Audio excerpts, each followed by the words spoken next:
So it's just a t-shirt, bra or something. These feathers aren't the exact same colour as the bra, but they appear to be because of the type of feather that they are. So it kind of complements it. So I've got a thread that's as close to the colour as I've got at the moment, and it's Friday night, so I'm certainly not going out hunting thread.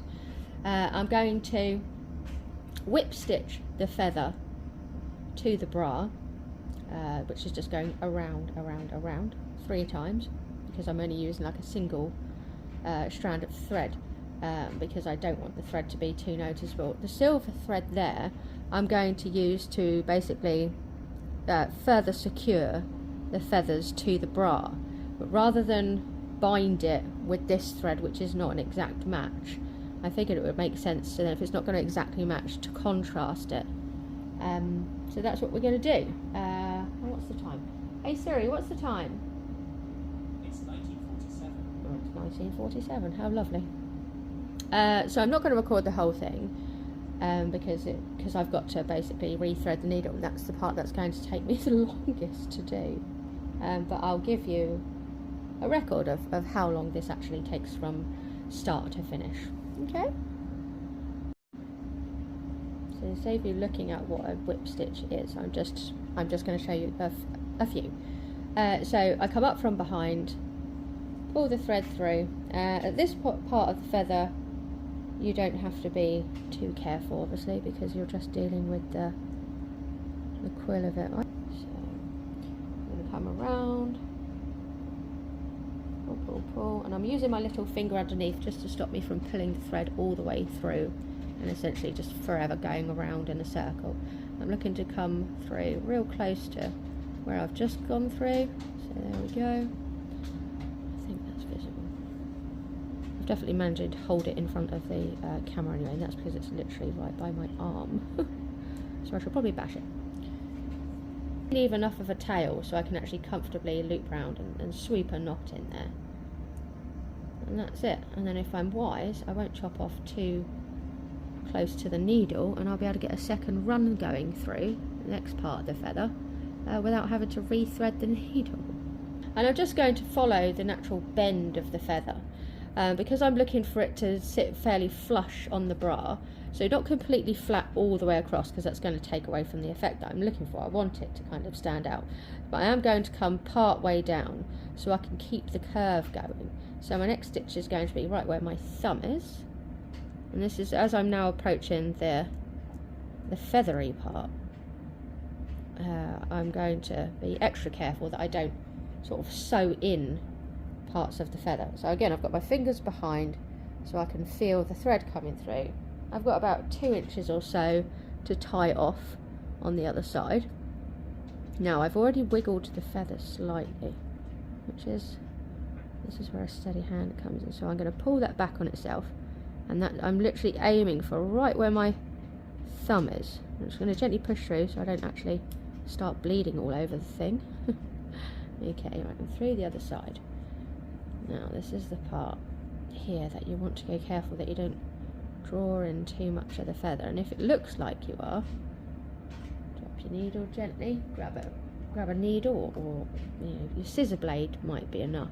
What you just want to do is kind of manipulate the parts of the feather that shouldn't be in there, and just kind of drag them out.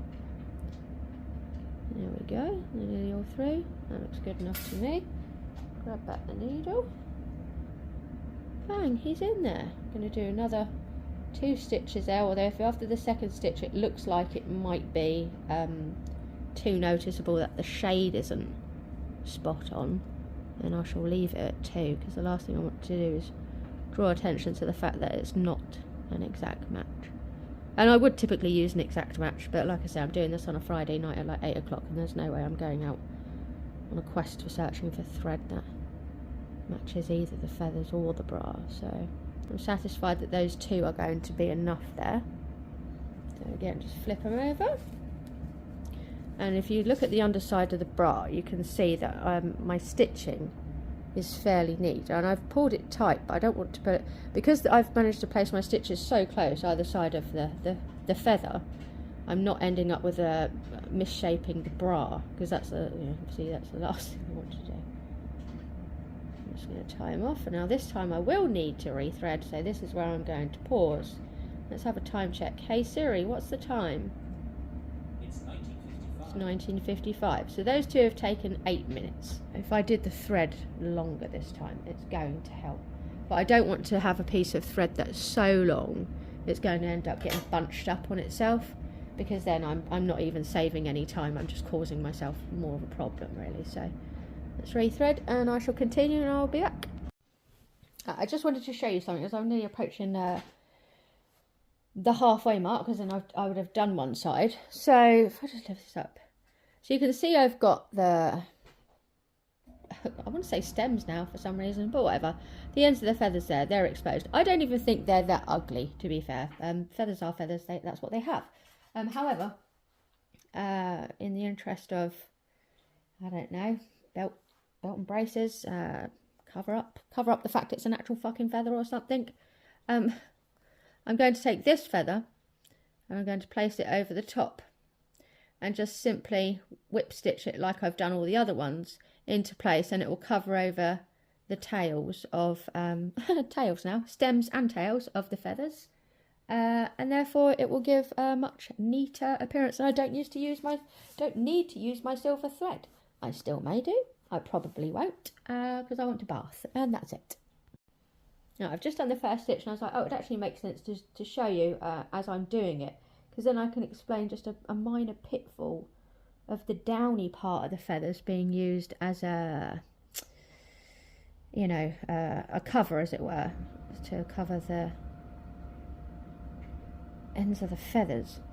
So because it's all lovely and fluffy, which I absolutely adore, there is a drawback to it.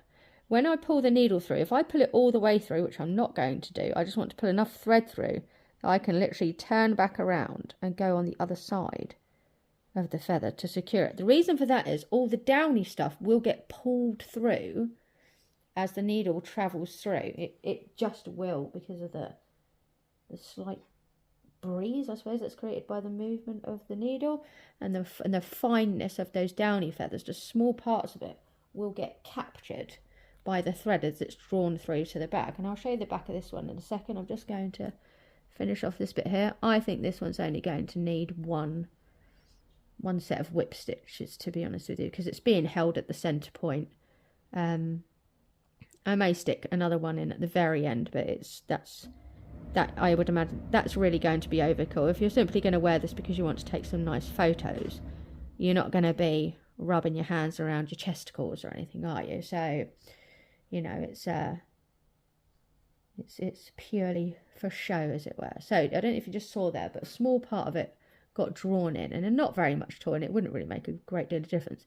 But all you simply do is where it got looped through, get another needle, and I would say use another needle. Don't use the end of your sewing scissors or anything like that, because they're just, even my very small ones are just too chunky for the task.